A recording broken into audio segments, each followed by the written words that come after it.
Welcome to this week's episode of the Relly and Deli podcast. I'm Relly. And I'm Deli. And today we are discussing the 1995 classic, Waiting to Exhale. Oh my God, I'm excited. Icons, beautiful ladies. Wow. All the brown. This is the first film ever made. Everything's here. Literally. Literally. I think the biggest thing about us watching this film, the references, like so many things came from this movie. Absolutely. It was very ridiculous and wild to watch it. It was. And see, this is the origin. Yeah, anticipating that one scene, icon. We'll talk about Absolutely. We're gonna get into it. So as you guys know, we are in the throes of Black History Month, so we are prioritizing and reviewing and watching iconic Black films and things of that nature. Up This Go is Waiting to Exhale. It is again a movie from 1995, and it is a comedy, drama, romance situation that chronicles the romantic relationships of four friends, and it's kind of how that all shakes out. It kind of it goes, most of it is the relationship. You get a little bit more tidbits like into their lives, but it's really centered around romantic relationships. Yeah. And so, we have some great things going on here. That's it. That's it for the opening. Let's jump into the 4 points. As you guys know, we do 4 points here. We have a story, we have acting and dialogue, we have cinematography, and we have sound design. Yeah. So we're going to jump into the story. I do want to say first and foremost, this movie is directed by Forrest Whitaker, who is also an actor, also an icon. Yeah. This is his first feature, box office type of movie, because he directed a movie before this, but it was made for TV. So this is his first theatrical release. Okay. That initial directorial debut was a movie called Strapped. Came out in 1993. He followed that up with Waiting to Exhale. He also did Hope Floats, which is a romantic comedy starring Sandra Bullock, if anybody knows about that. He did Light It Up in 99 with all the kids in the school. I think Usher, that was his first movie. Yeah. And then he also did a movie, directed a movie called First Daughter, which is a romantic comedy with Katie Holmes. So, he kind of spans, the area. So we do love that for him, but I did want to start off there in our story, letting you guys know about that. This movie is an adaptation of a book. That book is by, I believe, Terry McMillan. Let me find that out for you guys. Yeah. Terry McMillan. Terry McMillan. Okay, I'm not crazy. Okay, that's good to know. Was it? Huh? Chat. So, yes. It did great in the box office, too. It did. I had that in my notes. But our four mains here are four women of color, of course. We have Angela Bassett as Bernadine. We have Whitney Houston as Savannah. Leela Rashawn as Robin. And Loretta Devine as Gloria. I mean, the cast is stacked. I'm going to bring up more of them in acting and dialogue. But it's pretty much a who's who of 90s, early 2000s, Black spaces. So we do love that.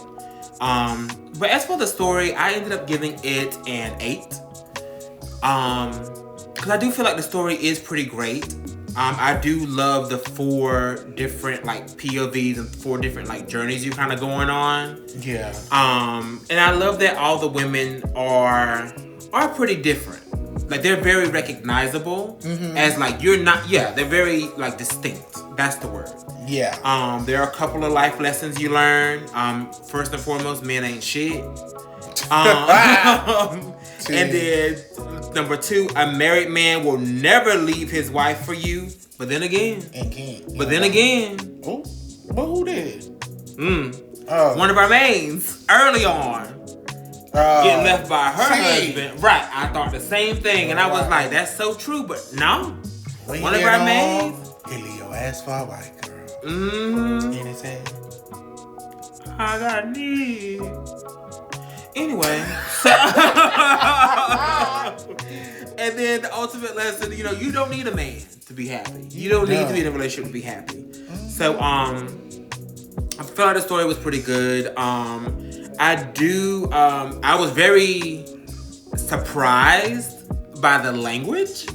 Yeah. Because they're just these gorgeous women, and I feel like they do have such esteem, and they're so, I don't know how to really put it. It's kind of the upper echelon. They are the upper echelon. Mm-hmm. So I've never really seen them talk like this. Cutting up. Yeah, cutting up. And they were, but it was very justified. It wasn't like gratuitous or for no reason, the stuff they were saying. It was very real. Yeah. And I imagine in 95, it was very sobering. Hell, it was very sobering to me in 2026. And this has been a movie that's been on my list for a while. Neither myself nor Relly had ever seen this. But we both knew of it, of course. It is huge in the Black community. Maybe huge outside too, I don't know. Yeah. I'm in the Black community. But yeah, it's a huge thing. It's very well known, and we found that it is very quotable.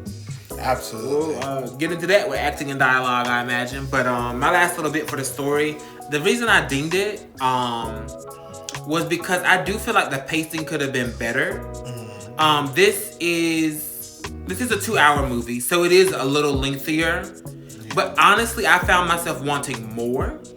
And to spend more time with these girls, but I think it really just boils down to the pacing, because I didn't really fully realize that it was a whole year until close to the end. Yeah, that it was a year, because it's not really a clear indication of how much time is passing. There's a couple of lines here and there, but that kind of confused us. And I think because we met them at different points where it jumps differently depending on the vantage point of who we're seeing. So. Yeah. I could definitely feel pacing. Because, wasn't it like 2 hours and 19 minutes or something like that? Mm-hmm. Yeah. Yeah. The length is 2 hours and 7 minutes. 2 hours and 7 minutes. Okay. Yeah. For story, I'm trying to think, right? Mm-hmm. Because I have the mental lens of am I rating it based off of yesterday or rating it based off of today? Mm-hmm. And between those two lenses, I meet somewhere in the middle of an 8 and a 10.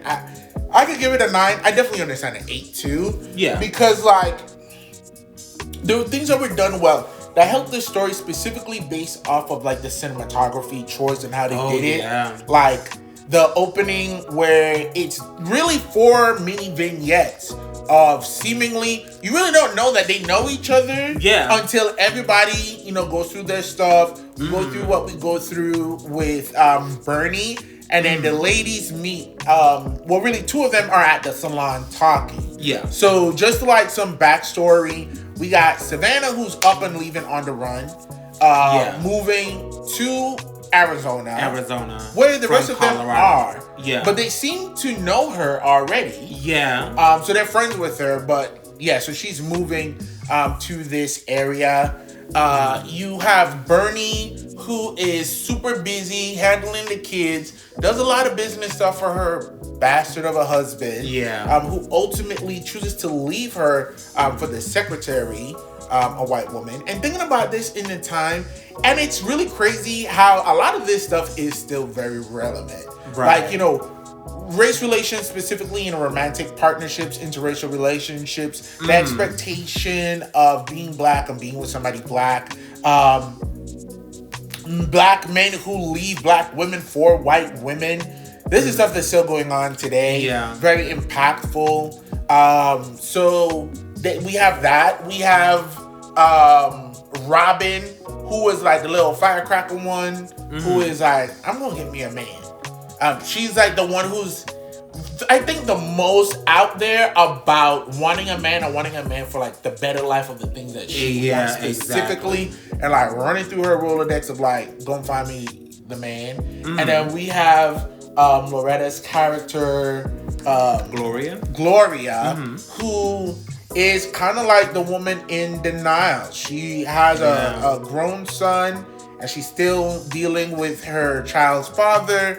I believe they were married, ex-husband. I feel like they were. And just wrestling with that relationship, raising her son without the dad there, and then trying to find love in the wrong place in her ex-husband. Yeah. And then we see them meet together in the salon. That was good because I was like, oh, y'all know each other already. Okay. Yeah, because it wasn't over the top clear. Yeah. The way it was done, it was very much like, are they just gonna meet or like kind of maybe they all get pulled together because of the salon? I didn't really know how it was gonna go. Yeah. But it turns out they've been friends for years, it seems. Yeah, and it's Forrest Whitaker directed it, so a black man wrote it. So the man bashing that exists within this film is from a lens of understanding like it's real life, and it is. Yeah. And honestly, it's an older film. It's probably one of the first to really address and talk about this type of thing. Yeah. To this degree, like the dissatisfaction of women in sexual relationships with black hetero men that actually don't really pay attention to them. Slight homophobia. Yeah. I don't know where that point is gonna get dinged, maybe in like the dialogue, but in here too. But considering it's a movie from what year? 95? 95. It's very of the time, and it's not that glaring today. Yeah. Where like I've seen more egregious thing. It's not like an episode of like Law and Order SVU. You look at the OG, some of these OG shows and stuff. My goodness. Yeah. It does not hold up well. So yeah, I'll give it a 9. I'll give it a 9 for overall story. I kind of do wish that. Part of me always wishes for like a positive resolution in all areas. Yeah. I don't watch fiction for real life circumstances. I don't want that. I'm living real life, bitch. Yeah. Put something on that's like, let's make them happy. But at the end of the day, that wasn't a point of this film for everybody to end up with a man of their dreams and everything to be super happy. Right. And it really is kind of slice of life. It is. I feel like in that regard, it's very realistic. Yeah. Because it was only a year. Yeah. These women have very, very successful lives. Yes. And I do feel like, it was.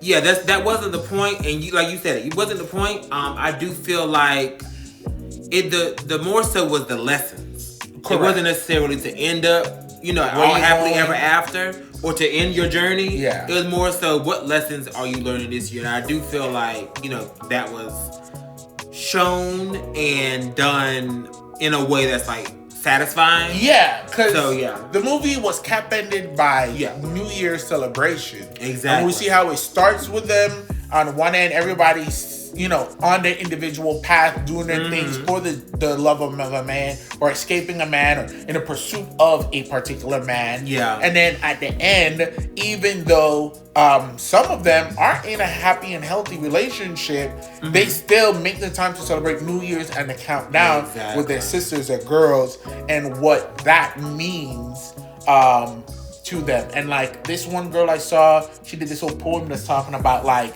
when you get married, don't get rid of your girlfriends. Yeah. And like she did that whole poem, and it was really beautiful, and it's important because you do have to make sure, and I'm, I'm someone that's like, sorry, I gotta yes.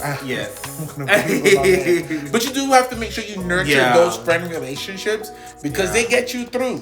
They get you through your partner being sick, your partner leaving you. They get you through your parents, your family stuff, your kids cutting up. It's good to have those friends. Yeah. And like the idea that everyone should be poly in the sense that your partner should not be everything to you. Yeah. You're as good of friends as your husband and wife is. You should not go to them to dump every single thing on them. Right. To bring every single thing to them. Ask them for advice on every single thing, because then you kind of create this unhealthy dynamic. And you can find yourself isolated. So, it definitely left the film hopeful, I think, to see it definitely felt hopeful. Gonna go at the end of it definitely felt hopeful because everybody was in a better place. Yeah, for sure. Even though we had all those ups and downs of the year, everybody was in a better place. Yeah. And they were, working on their healing and everything. So, Yeah, I definitely agree with that. And I think it is an important message as well that you can't put all those things on your partner. Yeah. Just like you can't put all those things on your friends. Cannot. You got to spread it around town, honey. Absolutely. Spread it around town. I think that means something else. Oh. Well, so I do want to point out that this was the 26th highest grossing film of 1995. Okay. Which is saying something because people, 26 might sound like something that's not third or whatever, but think of all the movies that came out in 1995. Correct. Yeah, 26th highest grossing. It was a major box office success and a cultural phenomenon. And it was very much praised for its portrayal of black female friendship and its all black cast. Mm-hmm. Which I think was probably one of the first of its time to show black female friendship in this manner. I think that's where it really, really excels. And that was a really good point of it. Through the downs and everything, and they felt very real, very human. Because there's certain things you don't want to tell your friends because you know how it's gonna go. So but yeah, they were always there for each other, and they were not afraid to tell each other like, "No, girl, not this." Absolutely. Or this is a bad idea, and they might still whoever it is that's getting that feedback still might do whatever they want to do, but they on record saying it was a bad idea. So yeah. So we could good to jump into acting and dialogue. Yeah. Oh, and real quick, it's just a generalization. It does include direct-to-video films as well as theatrical release, and some global cinema. Oh, wow. But at least globally in 1995, 1,544 films were released. So even if it's 50% of that were in theaters and only 50% of that was in theaters in America. Right. Being in the top 26 is a phenomenal thing. I think it would cost $16 million to make, and it made $80+ million in the box office. So phenomenal film. Still referenced on Twitter, TikTok, and everything today. It's crazy. References that we didn't even know came from this. So we did not know. Yeah. Okay. Acting and dialogue. Acting and dialogue, that is correct. Acting and dialogue, I gave a 9. Mm-hmm. There were very few lines. There were very few of them, but there were some lines that I do feel like were delivered, and they were just it didn't seem natural. Okay. There were a couple of them. I can't reference any of them right now, but I do feel that was the case. And I remember them being with Whitney Houston. Mm-hmm. I remember there were a couple of her lines being like, well, girl, do you believe that? But just a couple, and they were really throwaway lines. I remember a couple of conversations that she had with her mother, and I was like, I don't know about that, but I could just be nitpicking. Either way, it's a 9. A 9 is pretty good. Yeah. There's so many quotable lines in this movie. Because all that being said, the writing is really good. I feel like it's very the dialogue writing is really good. I feel like it's very smart. I don't know who the hell was on board for that. Like, these lines are crazy. Mm-hmm. They're still being quoted right now. Yeah. Yeah. I have a couple of them. I'm gonna give you one, and then I'm gonna let Relly get into his score. No, you good. So he like, would you like to come over to dinner with us? He's like, what do you have? It's just leftovers: collard greens, cornbread, some candy yams, a little potato salad, fried chicken, peach cobbler, and a few slices of ham. I live. Iconic. Also, does he think he just did something here? Shit, I could have had a V8. I'm gonna take times people. Do you know how big that was? I should have had a V8. Yeah, and it was. Yeah, that was the commercial. But how impactful was this in injecting that into Black vocabulary and our slang and lingo to just seeing that? Mm-hmm. You know what I mean? I definitely do think that moment was impactful. Yeah. Yeah, I have a lot in this. Oh, well, let me get my other couple of lines in. Yeah. So I do want to take a moment to talk about Leela Rashawn's character. And she has a great, bit of a monologue where she's talking about what she wants, Robin. And I thought that was just so endearing and she starts to like tear up, and cause she could see it, and she gets to the point where she might repeat something twice, but it's just like she's just so locked in, and I thought that was very natural too. That repetition. Yeah. Like you say one thing, say two things, say three things, and you circle back to the one thing. Yeah. Because it's just that was just so sweet. Robin, shout out to Robin. Another line: "This mess will get you a week on Sally Jesse." You know, these are very other times. Sally Jesse, exactly. Other time. And then there was another line, my last line that I have here, which there's many, but I just chose this last one. What happened to the music? I thought this was supposed to be a party. That was, that hit me. And I wish they would have lingered more into it, because right after they just cut into like a montage. Yeah. Of dancing. But that hit me just like Bird's line in Soul Food. Right. Like, it's my wedding day. I'm supposed to be happy.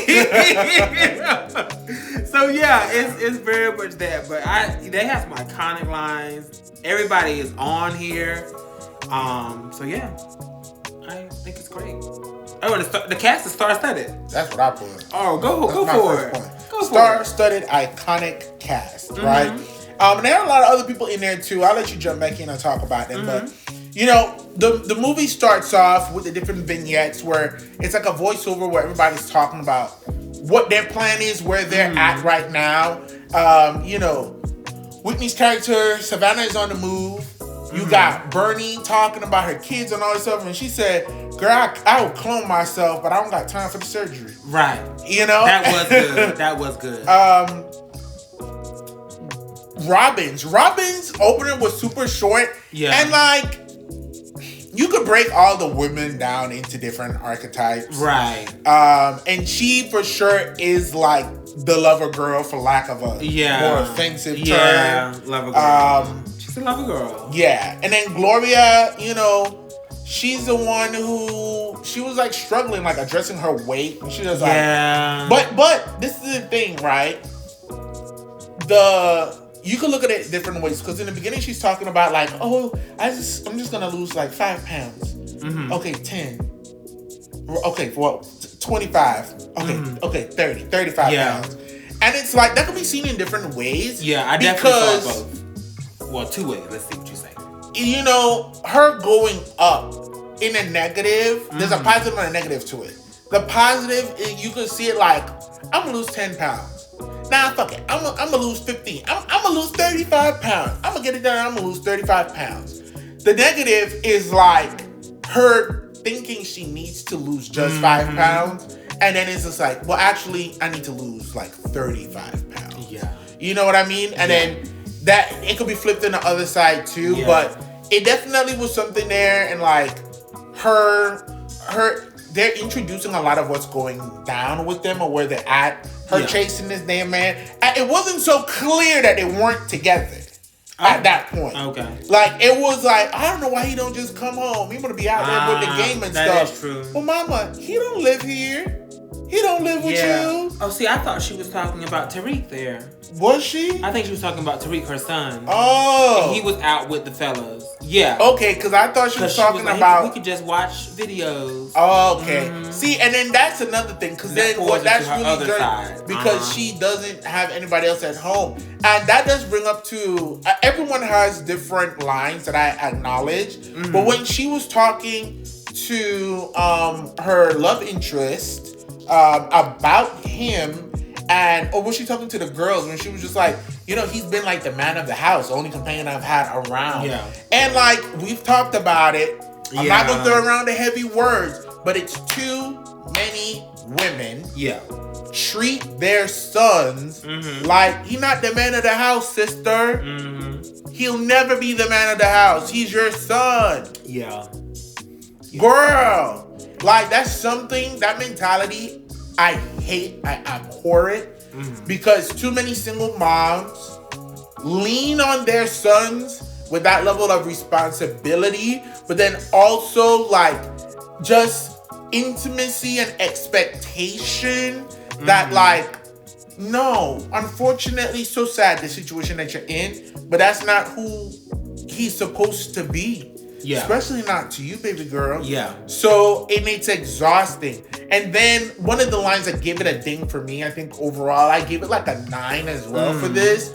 Is because so we find out that her ex-husband was saying that he was bisexual for a while, and then he came out as gay. Neither one of those things were new. Like, she knew neither one of those things. Exactly. Right. That was a shock to her. Now, for me, I knew my sister when he walked through the door. Uh-oh. But I say this. The idea that, bisexuality is, doesn't exist.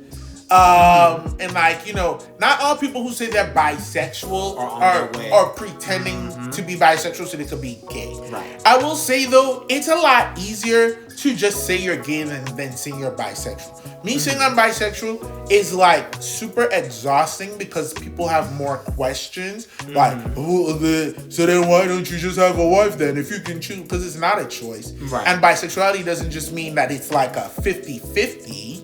A lot of the times it's a ratio that don't really make sense. A lot of the times it's based off of who the person you are with. But I mean, this is 1995, so that didn't really annoy me as much. His reaction finding out that his dad was gay. You come out the gate with the F word. Yeah, it's the 90s. Sister, it's bitch. the 90s. We didn't need that. I'm only dinging you 1 point, and I think that's very mature of me.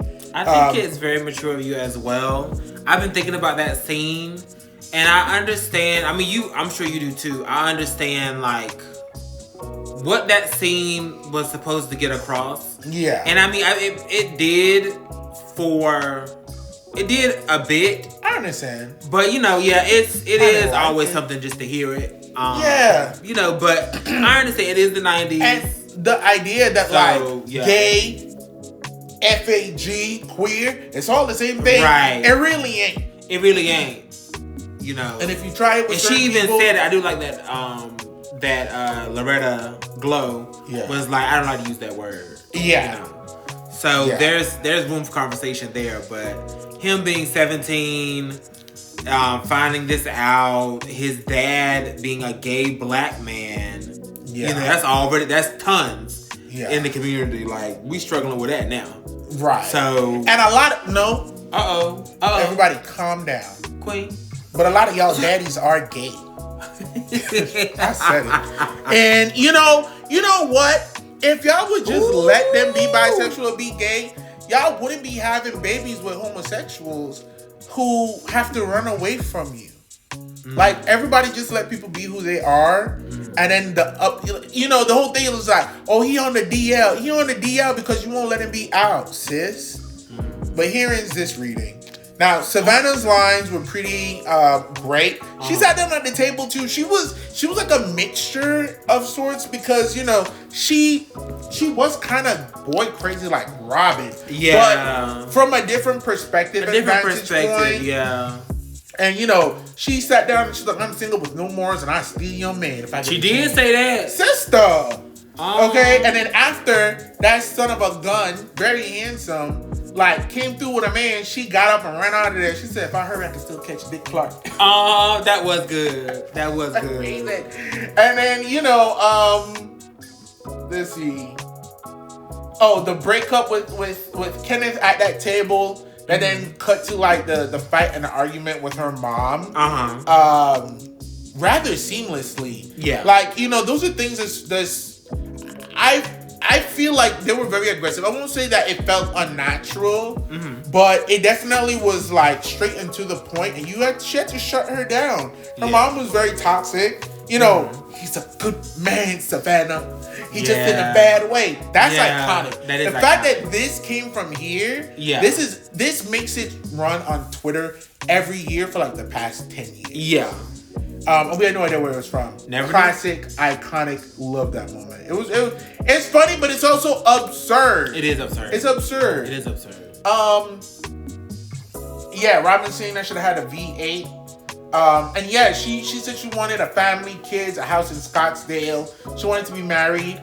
And that moment was very endearing. It was. Michael says, that's not too much. I can give it to you if you let me. But then we don't get what happened in that relationship.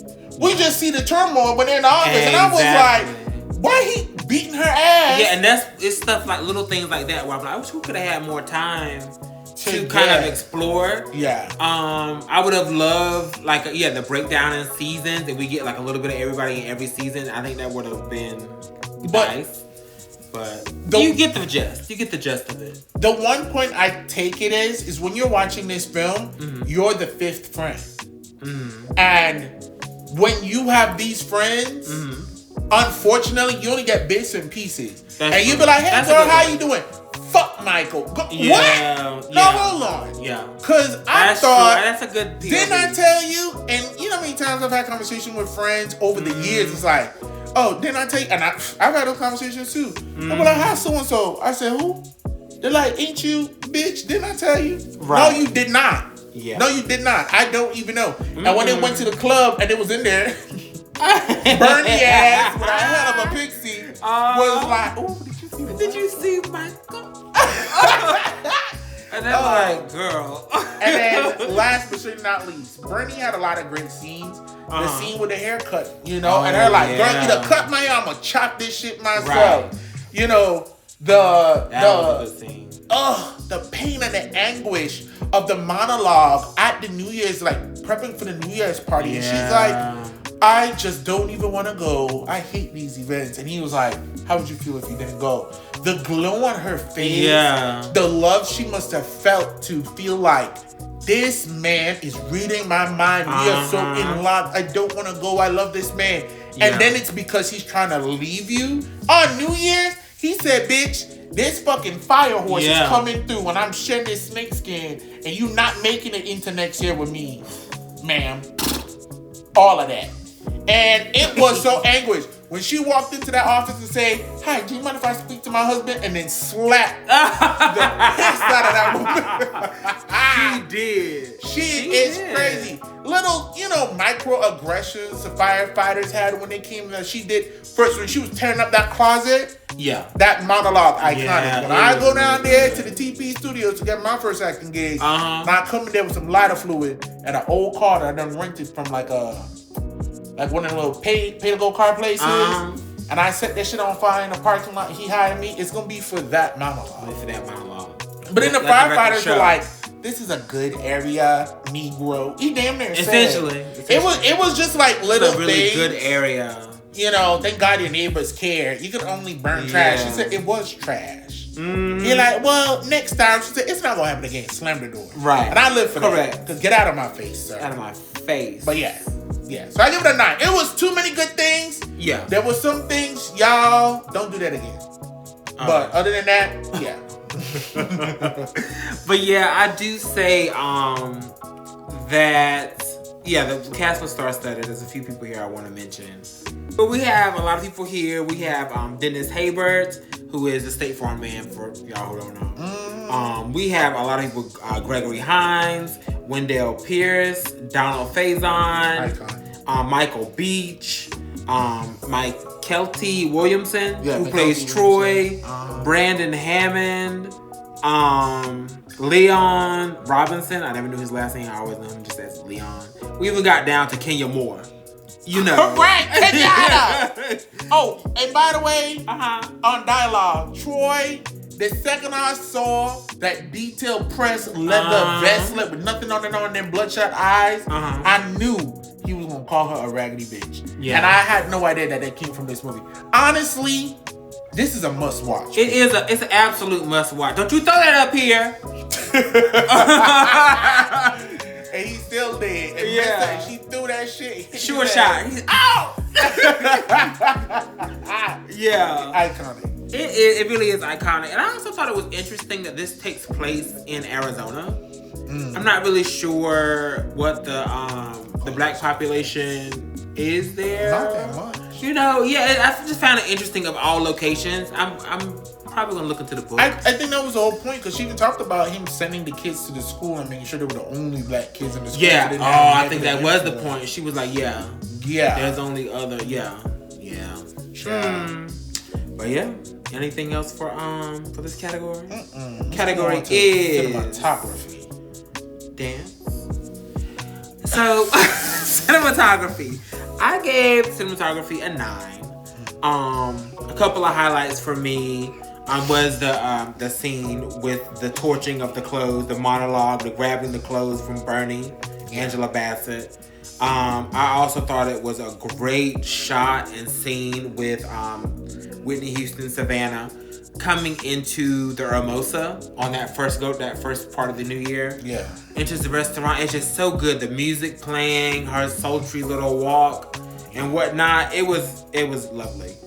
There's also this thing that happens whenever Whitney's on the phone, Savannah, character name. Yeah. Whenever she's on the phone with someone, their reflection or that person shows in the reflection of the mirror that's next to her. And I always think that's kind of nice. It's a nice touch. And it might be some deeper meanings in there. You know, the reflection of it all. You know what I'm saying? Like, you know, y'all reflecting off each other. Get some great sweeping shots, wraparound shots during dance scenes, great close-ups. I feel like the costumes are pretty good. Because I feel like Robin is clearly defined. Yeah. And I feel like Gloria, Glow, is clearly defined. Yeah. And I feel like, you know what? Honestly, I feel like Bernie is clearly defined too. Right. I guess by process of elimination, Savannah is too. But I feel like Savannah could have had a little bit more, because she kind of feels very mutable. Very like, she's not really, because she's a little bit like Robin, but she's also more grounded like Glow. So she's a bit of a. But I think that's the point of who there. She is. I think she's the every woman of the group. You know what I mean? No pun intended. Okay. But I think that's really who she is. So her fashion just kind of suits the moment. That's true. And that's how it really typically goes with most people. Yeah. Very few.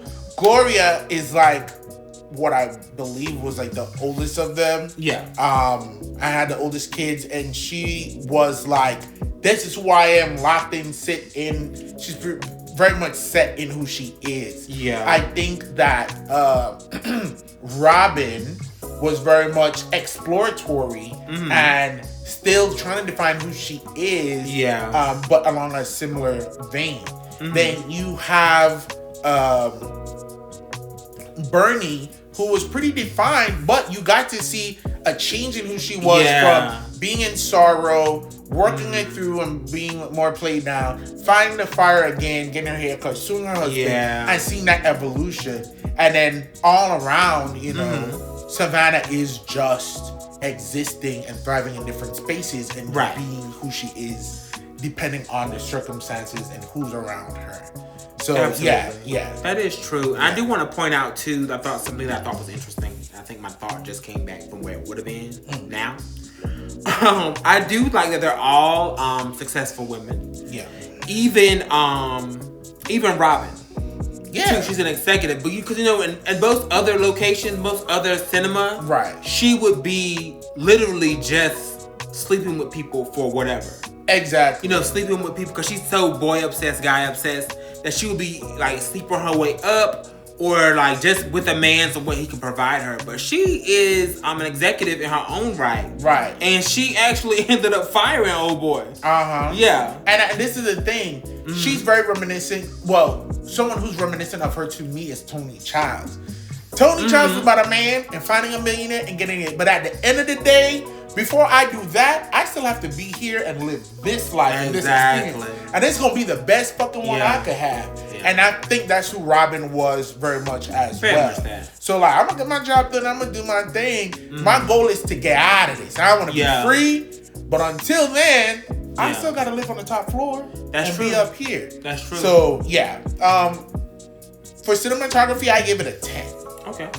Very nice. I think that it's very interesting things they did, like the vignettes they did at the beginning, introducing each woman, having their name over. I'm counting all of those different type of things. That's true. That's true. And then we alternated in their different stories a decent amount of time. Because first we had the overview with just like their names and the driving and everything. Yeah. Then we got more into them and how they spent New Year's before we got to be introduced and meeting them throughout the way. And that was done well. Yeah. We never was like confused over who's who and what's what. Exactly. You know, so. I give credit for that. I think there was certain things like Angela Bassett's monologue, her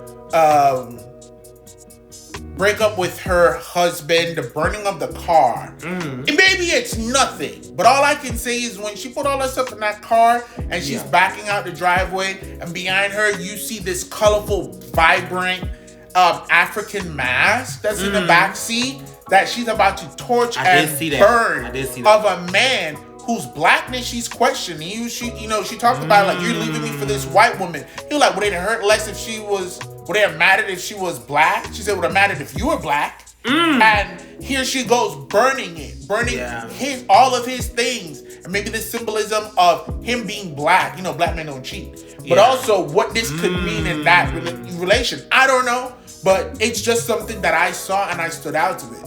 Robin in the scene with Michael, this guy who she tears down. He's not the type of guy, look like a thumb, not the epitome of anything, sweating and everything. And she disrobes and is wearing the most sexy, scantily clad outfit. Right behind her is this like knit doll of like kind of, dare I say, a mammy figure. Yeah, essentially it is. A mammy doll. And we have her essentially a vixen, the whore next to the eternal mother.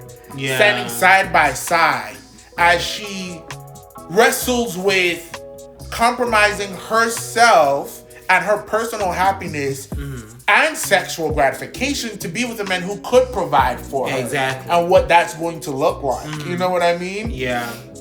And you think that you mentioned like the phone calls with people showing up in the mirror, Savannah on the phone with Robin and everything like that. And then when she gets up to go flip the call and take that call from the guy, it like flips away for a little bit. Yeah. All of those things are choices. And it's things that make me think. Whether that's what the director had in mind, the producers had in mind, it's things that I see there that I find very interesting. Yeah, that is. Down to like Giancarlo Esposito's earrings and stuff when he came in. Yeah. And like what his fashion and stuff looks like. And just how they're relating, Absolutely. So yeah. So I give them a 10 for that, for cinematography, because I think there's more things that's in there. And I would watch it again to try and catch more. Yeah. Because in that entire room, she had a bunch of dolls. She did have a bunch. She had a bunch of dolls. Like, what is that for you? To have all of these childlike things in this room, where you're not innocent at all. Like, you're very much aware of what you're giving to what you want to get. Yeah, you know what I mean? For like an easier life. Yeah, I find it all interesting and thought-provoking. And I do wonder too, how that pours into Robin, with her wanting kids, but also her likely feeling like, she's the looks.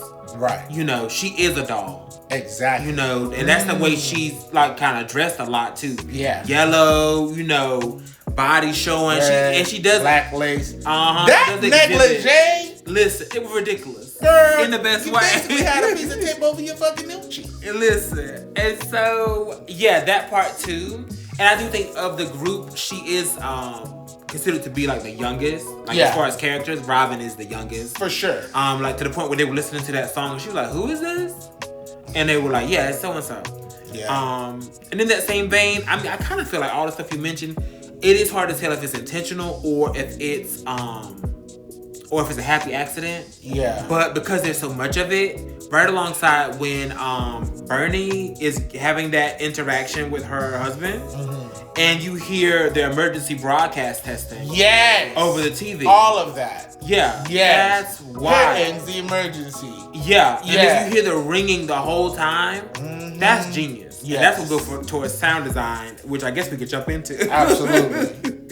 So sound design. I gave it a 10. Flat out 10. Flat out 10. The score, the soundtrack, and for little tidbits like that with the, I was like, that's genius. And that had to be intentional, because if you didn't want that there, it didn't have to be there. Yeah. You literally put that in. Yeah. But the soundtrack is insane. Yeah. Headed up by Kenneth Babyface Edmonds. Icon. The list goes insane. There's so many artists of the time and of now. We have Whitney Houston on the tracks, of course. Of course. She's in the movie. You gotta sing your tracks. Yeah. Tony Braxton on the soundtrack. Aretha Franklin, Brandy, TLC. Patti LaBelle. Patricia! Mary J. Blige, Shaka Khan, SWV, Shantae Moore, Faith Evans, Whitney Houston and CeCe Winans. I mean, it's down the line. And I could certainly see people could like these songs and not even realize that they're from this movie or for this movie. Correct. Like, that's how iconic this soundtrack is. So, gave it a 10 for that reason, in the little scores and things that they have along the way. Yeah, for sure. I give it a 10 as well. It was like an R&B / Motown gem of a film. Absolutely. And the music was just exquisite. And that's probably one of the best parts about watching the film is that everything just flowed and feels really good. The music that was happening inside of the movie felt right, as well as the soundtrack over the film that they couldn't hear, but they're driving or walking or crying or whatever. So that was good. The music on the balcony scene with Troy, unnecessary. It was so... And it was like, what the hell is going on in here? But it was so good. And then something that was very smart. So, this is the film that Shoot was made for, if I'm not mistaken. And throughout the entire film, you had this, like, instrumental interpolation of Shoot through a lot of the tender moments that's happening in the film. So that was very good. Savannah works at this radio station, and throughout the film, and the film opens with this radio DJ teeing up New Year's and doing this voiceover. I want to say that Fighting Temptations definitely seems like they borrowed from that. Yeah. When they had like Steve Harvey's character doing the things throughout the entire film and giving the news broadcast. And other movies do that too. Same thing. Beauty Shop did the same thing. New Jack CD did something like that as well. So, watching how these tools are used and then it evolves throughout different black cinema. It's very great. And then, the film ending on a high note with them at New Year's having Arizona desert bonfire to Count on Me. Iconic. It's beautiful. It's a beautiful moment, and just the four women. I mean, it's a good time, and it's like, at the end of the day, you got your girls, you got your friends. Yeah. And they're always gonna be there for you no matter what happens. So it was very beautiful. I want to see a redubbing of this film where somebody finds a way to give them all powers. And we have like a Black Craft moment. We got our four corners. We got this stuff that's going on. Yeah. And I would be super excited to see that.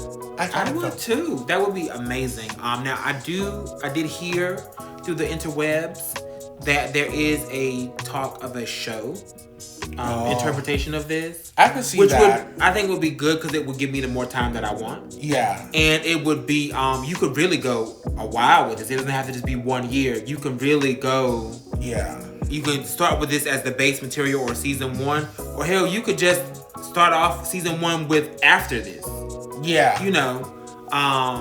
But yeah, that would be really interesting. Who would be the cast? I don't know who the cast is, but they are, as of 2025, last year, they were still in the works of talking about it. Okay, I'm going to give it to her. That's my girl, so I have to give her the roles. We're going to cast Keke Palmer as Bernie. Oh, yeah. I'm going to cast Amber Riley as Gloria. Who's going to be Robin and who's going to be Savannah? Yeah.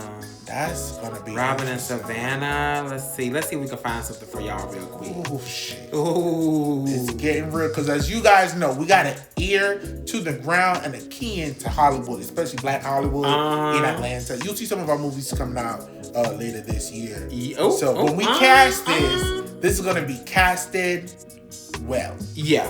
It is. It is gonna be. I see. I thought of Journey Smollett, but I don't know if she would be. Could she be Robin, or that's Savannah, babe? That's Savannah. Savannah. She got the gravity. Yeah.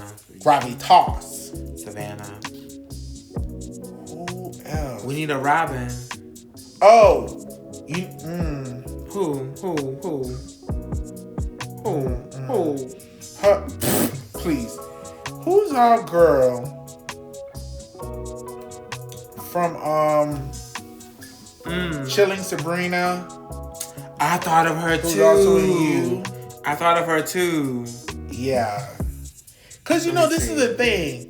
All the girls were in their 30s. Whitney's character was 33. Whitney was 33 in this. Yeah, and I mean things have changed in that regard because 30 used to seem like, oh, you're ancient. Right. She especially younger than for me a today. woman. Yeah. Oh wait, am I 33 or 34? How old are you? I think. Oh, hold on. Now hold on. I think you're 33. I'm making 30. You're gonna be 34. Correct. Yikes. Correct. I mean, I guess we all can't be 28. That's how old I am. That's exactly how old you are. 28. I'm gonna start telling people I'm like 60. You know who does that? Nicole Byer does that. I'm 60. She tells people that she's like a ridiculous age. So when they look at her, like, oh my god, you look great. She's like, I know. Yeah. I've been really listening on myself. And you're thinking about Tati Gabrielle. Yes. Gabrielle. Tati Gabrielle. What a name. Yeah. But who would be, they're very dynamic actresses. So people could slip into like the more sexy and seductive role that Robin is. Yeah. But very excited to see who that could be. Yeah, absolutely. Maybe that's how it goes. Now, I will tell you this. I thought of her too. Mm-hmm. I will tell you this. It is set to be produced by Lee Daniels. Okay. So, I don't know how when I see Lee. Yeah, and I feel like a lot of people do. So I didn't want to put that out there. It is set to be produced by him, maybe directed or written. Yeah. But take with that what you will. I don't really know either way or the other how I feel about him because I haven't really seen a lot of his stuff and I don't really know a lot of information about him. I'm back on better terms because he made peace with my sister Monique. Love you, girl. Okay, love you. Call me Monique. Love you, damn. We gotta work together. I got an idea for a Parker's reboot. It's gonna be so great. Mm-hmm. It's gonna be so excellent. You, Absolutely. Me, Countess. Yeah. Anyways. Anywho, on that note, we want to thank you guys so much for tuning in. Yes. We want to thank you guys so much for all the interaction. We love the like, share, subscribes that you guys are doing. Yes. Please continue to do so. We are here every Monday doing movie reviews. We're here every Friday doing Reddit stories. And we have some Wild Card Wednesdays in line for you guys this month of February. Black History Month, as it is. Exactly. And this Friday coming, Friday the 13th, it's a crazy spookery day of bad luck, good luck. So stay up behind, inside, hunker down, and listen to Relly and Deli read Reddit stories featuring the cast of the Real Talk and Banter podcast. Absolutely. Omari and Jay. You're going to want to do it. Then, when that's over, please also make sure you listen to the Real Talk and Banter podcast. Correct. Where we review with them New Jack City. It's awesome. Hours of amazing black-led content all the featuring way black down. Amazing icons. Black on black on black. Why are you not listening? Oh, it's not out yet, but you will Friday. Oh. Love you, boo. Love you. Bye.